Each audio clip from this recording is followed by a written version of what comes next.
Welcome to First Chapter Friday. We are going to be reading 2 Degrees by Alan Gratz.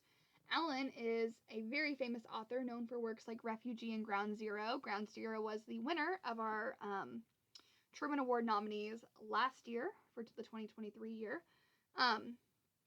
This is a work of fiction. It leans more on the adventure side as well as survival. So if you like an adventure story where you wonder if they're going to get rescued or make it out, this would be a really good option for you. So we'll start reading part 1 today of chapter 1, and it begins in the Sierra Nevada, California areas. You'll also notice in part 1 there's a picture of a fire and some trees, which makes me think immediately of the forest fires in California. So we'll see if there's a connection there.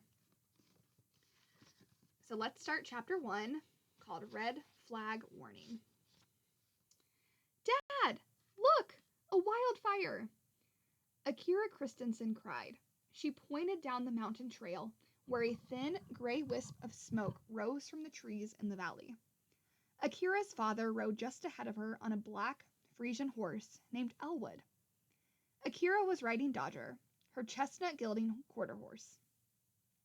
Dodger had been the first one to sense the fire below, stopping and turning his ears toward the smoke to let Akira know there was trouble.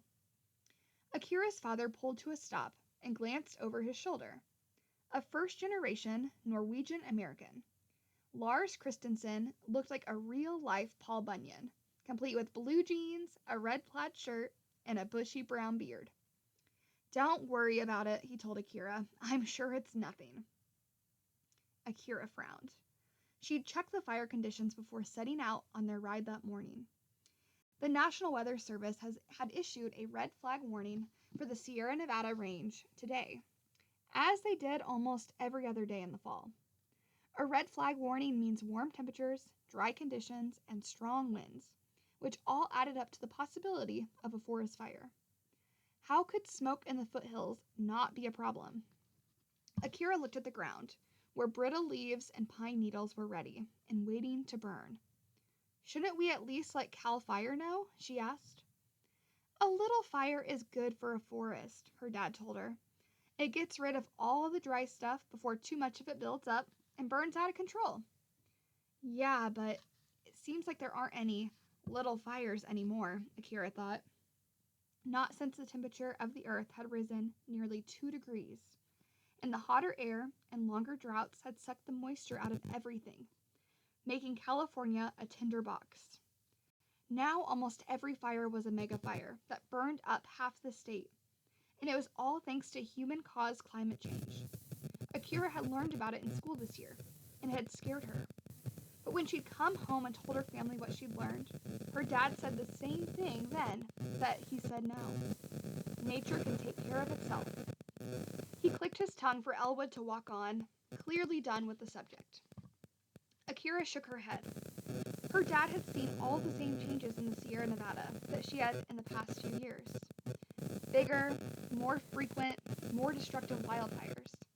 Smoke warnings that caused her to stay home and miss school. Drought conditions that had made their well run dry. But she knew better than to say the words climate change around her dad. All he would do was challenge her on it, and Akira didn't have the energy for that. Her father got energy from engaging with other people. It recharged him to be social. Akira was the opposite. She liked people, but being on all the time drained her. After a week of the normal chaos of school and family, she needed these peaceful, restorative Saturday morning rides with Dodger. And arguing about climate change was definitely not peaceful. Akira looked over her shoulder at the smoke and sighed.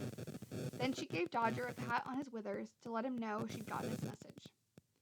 "Thanks, Dodger. Everything's okay," she told him.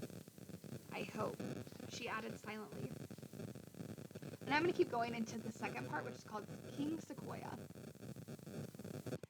It was October, and the hillsides were awash in oranges and yellows and reds and greens. Akira loved this time of year, when the air was crisp and cool and smelled like cedar and Douglas fir. There were a few dark clouds in the sky, but Akira knew it wasn't going to rain. It never rained anymore. Akira closed her eyes and took a deep breath, letting Dodger have the reins. He He and Elwood carried Akira and her father up into a tall canopy of ponderosa pines, where bare clover and white alder grew among granite boulders. The horses climbed higher, to the top of the mountain. And at last, Akira and her dad came to the place they'd been headed all along. A hush fell over Akira, like she'd entered a church, and her skin tingled. "Do behold the king in his glory, King Sequoia," Akira's father whispered, quoting a line from the naturalist, John Muir. All around, Akira and her dad were dozens of giant sequoias, some of the biggest trees on the planet. The largest sequoia here was 12 feet wide, and it stretched so high up into the sky, Akira had to crane her neck back to see the top of it. Full-grown, giant sequoias like these were called monarchs, because they were the kings and queens of trees. Some of them were over 2,000 years old. Akira and her dad shared a smile. They both loved this place. Up here, Akira felt like she was outside of time, like the rest of the world didn't exist. This grove was Akira's escape, her sanctuary. Akira hopped off Dodger and walked deeper into the grove while her horse grazed. This is what it must feel like to be an ant among elephants, Akira thought. The giant sequoias made her feel small and insignificant, but in a good way. They reminded her that she wasn't the center of the universe, that there were things that were far older and bigger than she was. Her father got down from Elwood. "Oh no," he whispered theatrically. "What will happen if your wildfire makes it all the way up here?" Akira scowled. She knew as well as her dad did that giant sequoias were adapted to withstand wildfires. Their bark was 2 feet thick, and their shaggy, evergreen leaves were high up, where forest fires couldn't reach them. These trees even needed wildfires to reproduce. Their seed cones only opened up when exposed to extreme heat. A wildfire was never going to burn these trees down, and her father knew it. He was baiting her, trying to get her to argue with him about climate change. Akira huffed and turned away. Why did her dad have to ruin this? These rides into the mountains were when Akira felt closest to her father. He was the one who taught her the names of all the plants and animals in the forest, and all of the facts about giant sequoias. Who taught her how to recharge her batteries in nature? How could her father be wrong about climate change, but right about everything else? Akira shook her head. She wasn't going to bite. She wasn't going to argue. This was her day. Her time away from everything. In her favorite place in the whole world. And she wasn't going to let anybody spoil it. "Whoa! Cool!" A girl's voice shouted behind her,